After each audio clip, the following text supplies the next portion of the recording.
Hi guys, so I wanted to give you a quick walkthrough of how I built this patch so you can build them yourself, understand a little bit more. I'm still learning myself, so any tips and tricks, I pretty much did this as simple as I could to make it very straightforward. All the layers over here, as you can see, are all labeled, and there's only one key group in each layer, so basically what it is what it is: rhythm guitar, lead guitar, bass drum, bass, so forth. So the rhythm guitar part I made by sampling the acoustic guitar and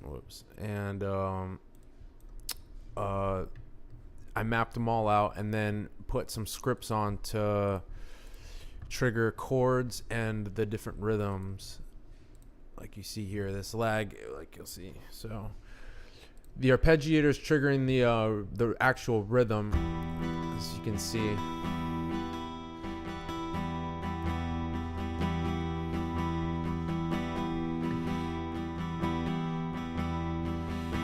So you can see here, and then this script was cool because you can pick a root note you want and then choose a chord for that note. So you can choose anything you want, but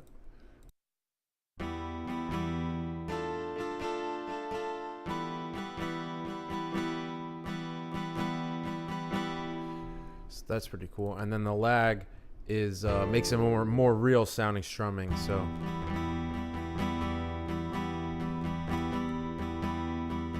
and the mod wheel cuts the release, kind of like a fake palm mute in a way. But then the lead guitar just has an arpeggiator on the layer level here, the same samples mapped out, and the arpeggiators are just triggering the different melodies. That's basically soloing over the rhythm part when I click.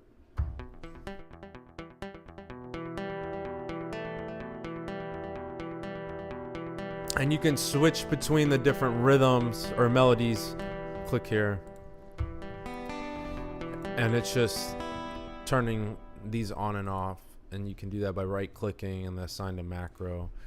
So that's a good way to get different melodies in the same layer without having to create another layer and a key switch.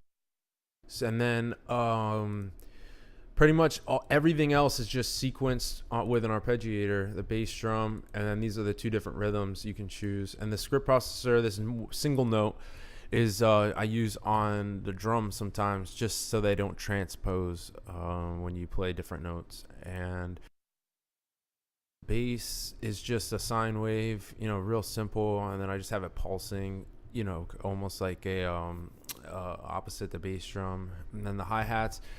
The hi-hats is pretty simple. All it is just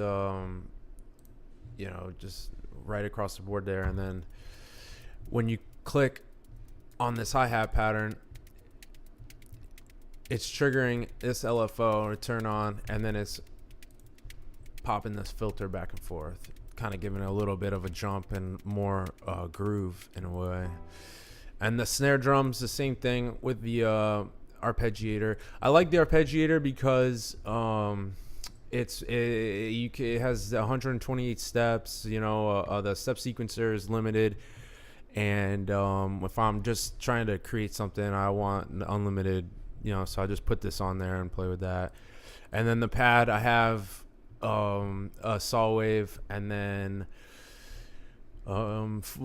increased voices, stereo spread, and detuned, almost sound like a fat pad sound. And then I have it modulated, this filter with an LFO, actually a couple of them, just to trigger randomly the pulsing to turn on and off. So when you play that, you'll see that. And then the clap here is the same thing with the arpeggiator.